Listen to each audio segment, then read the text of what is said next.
What are the chances in all three of the newly promoted things doing the same thing in the transfer window on the exact same day? Well, that has happened between Charlton, Wrexham and Birmingham, all acting the same. And as I say, it's a long transfer window. For it all to happen on the same day is absolutely wild. If you're a Championship fan, then do hit subscribe on this channel. It would be very greatly appreciated. We do daily Championship content, so if you wouldn't mind hitting that subscribe button, please do help me out. As I say, if you're a fan of the Championship, then this is the place to be. Hit that subscribe button. Also, as well as that, do hit the like button as well. If you go on to enjoy the video, it'd be very greatly appreciated. Now, we'll start things off by talking about the first signing that got announced, which, to me, I genuinely think it's absolutely baffling, this transfer.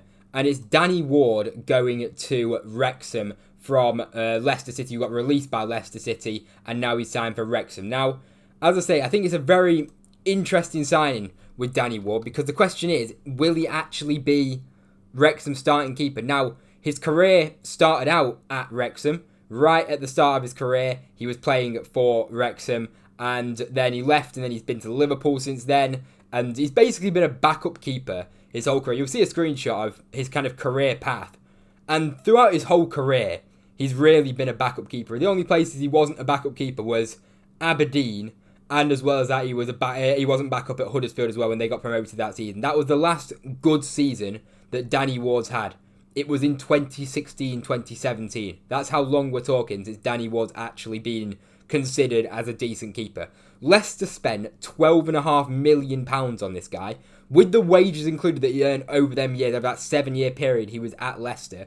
Leicester spent £25 million on this guy overall. He played 52 matches, and if you cast your minds back to the Premier League season when Leicester were relegated, I don't want to put the blame on a singular player, because it's obviously Leicester have far bigger problems than that, but he was a big reason why they got relegated that season. He didn't make many saves at all. For a team down at the bottom, you expect the goalkeepers always to be very busy and making saves. Danny Ward barely made any saves. And as well as that, he made numerous mistakes leading to goals. And if Leicester had a decent Premier League goalkeeper, not even like a good Premier League goalkeeper, just like a solid Premier League keeper, average keeper, they would have probably stayed up. Well, they would have definitely stayed up that season. Danny Ward was a big contributing factor in the reason why Leicester got relegated that season. And then he was never first choice again, and that was the biggest mistake that Leicester have made.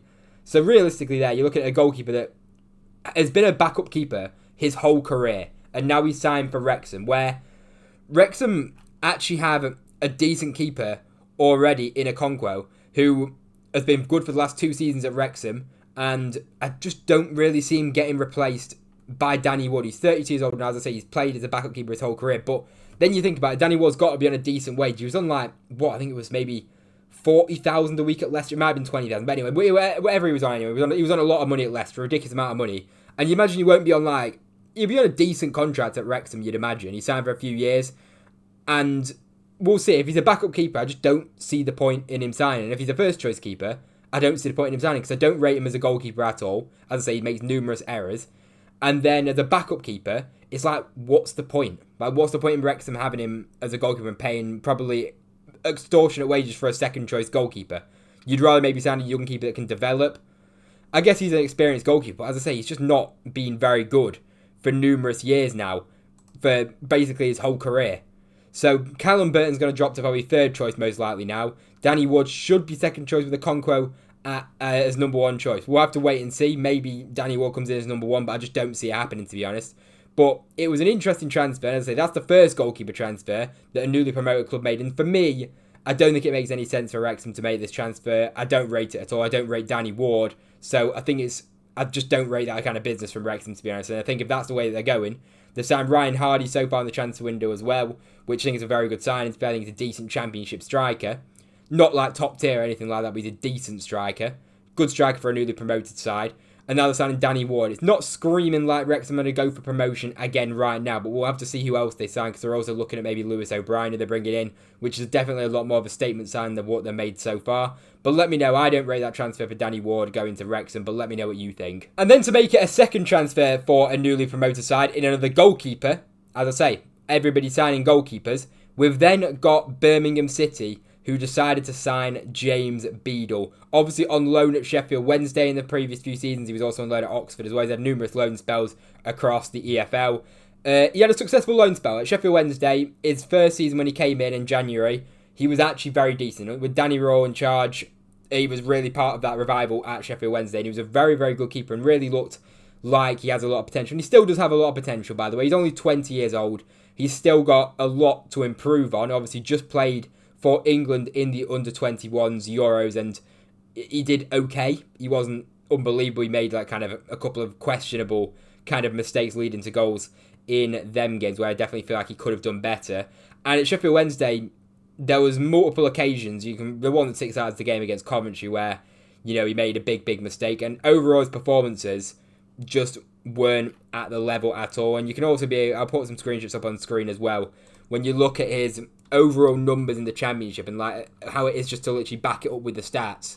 This season in the Championship, he really did struggle. Now, I know we had a Sheffield Wednesday defence which was very poor in front of him. They conceded a lot of goals. But James Beadle also himself didn't exactly cover himself in any glory, in my opinion, as well. And as I say, he's 20 years old. He's got a lot to learn.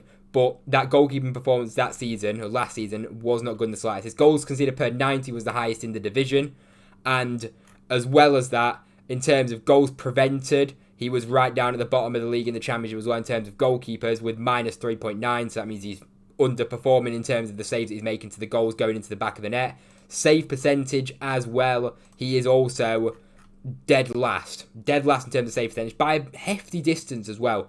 58.5%. He's getting a lot of shots at him at Wednesday as well because Wednesday aren't exactly the best defence, not as I say the most solid defence in front of him. 59 goals conceded, only 58% save percentage, which as I say is the worst by 6%. So statistically, he has really struggled this season. Now, it's not to say he's a bad signer or I don't rate him at all, but when you look at them stats, and then Birmingham signing, which Birmingham, they're predicted to finish 4th by the bookies, they're predicted to be right up there come the end of the season. Now, they've already got, the question is, will Beadle come straight into that Birmingham first team? I'd imagine he will be. He's signed on loan from Brighton. Are Brighton going to loan him to Birmingham without the kind of guarantee he's going to play? Ryan Allsop was in goal last season, did very well in that Birmingham side. And James Beadle, there's definitely some question marks. Now, I do think he'll start in goal for Birmingham at the start of the season, but we'll have to see. I think there's going to be serious pressure on James Beadle to perform in that Birmingham City side because it's a big club and big expectations of Birmingham this season. So I think if he starts poorly, as I say, Allsop did well last season, there's going to be question marks if Beadle's struggling, and there's going to be calls straight away to bring Ryan Allsop back into that side. So it's one that could go either way. If Birmingham get the James Beadle that we saw at Sheffield Wednesday in the first half of the season, then they've got themselves a cracking goalkeeper on their hands. But then if you get the James Beadle of last season, which as I say, Birmingham's defence will be better than Sheffield Wednesday's defence last season in my opinion, so he is going to get protected better. But if he puts up similar performance to what he did for Sheffield Wednesday last season, then he might be out of that team pretty quickly and you're looking at a bit of a disaster transfer. And the mental thing is that out of the 3 goalkeepers, I think the best signing is Charlton. Again, as I say, all in one day, 3 transfers, 3 goalkeepers announced, and Charlton announced the transfer of Thomas Kaminski on an undisclosed fee from Luton. Now, there's no getting away from the fact that Thomas Kaminski has conceded a lot of goals in the last 2 seasons. I think it's close to 140 goals, conceded 68 in the Championship last season, and as well as obviously conceded a load in the Premier League as well. But if you're looking at Luton's best players in the Premier League in that season in isolation in the Premier League, Thomas Kaminski will be right up there with Alfie Doughty and Carlton Morris Adebayo. He's right up there with them. He really is. He really was a very, very good goalkeeper. And that's, you get a lot of shots at you in the Premier League, and it's, you're going to make a lot of saves naturally just because your goal's getting absolutely peppered. Which Thomas Kaminski, he answered the questions that were asked of him in the Premier League. Obviously conceded a lot of goals, but as I say, Luton were always going to concede a lot of shots, and they were always going to concede a lot of goals. But then previously at Blackburn as well, he did very well to earn that move to Luton, and a deserved move to Luton in the Premier League as well. So this guy has been a very good Championship keeper for numerous years and even played in the Premier League as well. Now, Luton last season, he wasn't at his best. He definitely had moments where he struggled. He made a few mistakes, especially towards kind of the start of the season. But we all know the kind of keeper that Thomas Kaminski is. Now, I do think Charlton will be pretty decent at the back as well. Obviously, if you look at their record in League One, they were pretty solid. I think goals might be an issue more for Charlton. So I think the back line, he might get protected. I think he got protected better than what he did at Luton anyway, because Luton were absolutely shambolic defensively last season. Now, as I say, they've got themselves a keeper here, Charlton, which I think is the most established out of the ones. Danny Ward's been able to get back up his whole career. James Beadle's a young keeper that struggled last season. Thomas Kaminski's got that experience. He's 32 years old. Championship experience, much needed championship experience for a newly promoted side. And as I say, he's a good character. And we saw his qualities at Luton. A very, very good shot stopper. And his distribution isn't the best, but as I say, the newly promoted side for Charlton, they're going to have to be pragmatic. We saw in the playoffs how pragmatic they really were and how they were solid at the back, didn't concede many chances, and got the job done. That's what they're going to have to do more of in the Championship. So they don't exactly need a goalkeeper that's going to be spraying out these passes like Thomas Kaminski. Thomas Kaminski probably isn't really known for doing. I think Thomas Kaminski is mostly known for his shot-stopping ability, which is very, very decent at Championship level. So as I say, for me, if I was ranking the 3 goalkeepers in terms of importance to the club and in terms of how big signings they could be come the end of the season and how good signings they are, I think Thomas Kaminski really is a top signing for Charlton. So I'm very impressed with that business.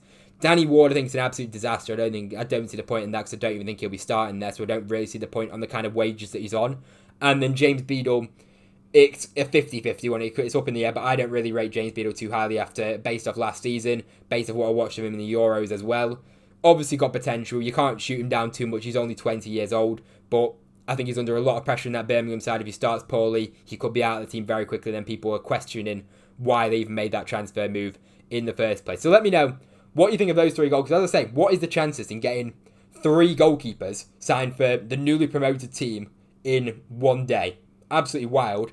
But as I say, I do think Charlton have got the best deal out of the 3. So let me know what you think in the comment section down below. If you enjoyed the video, drop a like down below. Subscribe to the channel if you are new around here. For daily Championship content, this is the place to be. If you've watched this point, you may as well hit that subscribe button. Thank you very much for watching. I hope you enjoyed, and I'll see you in the next one.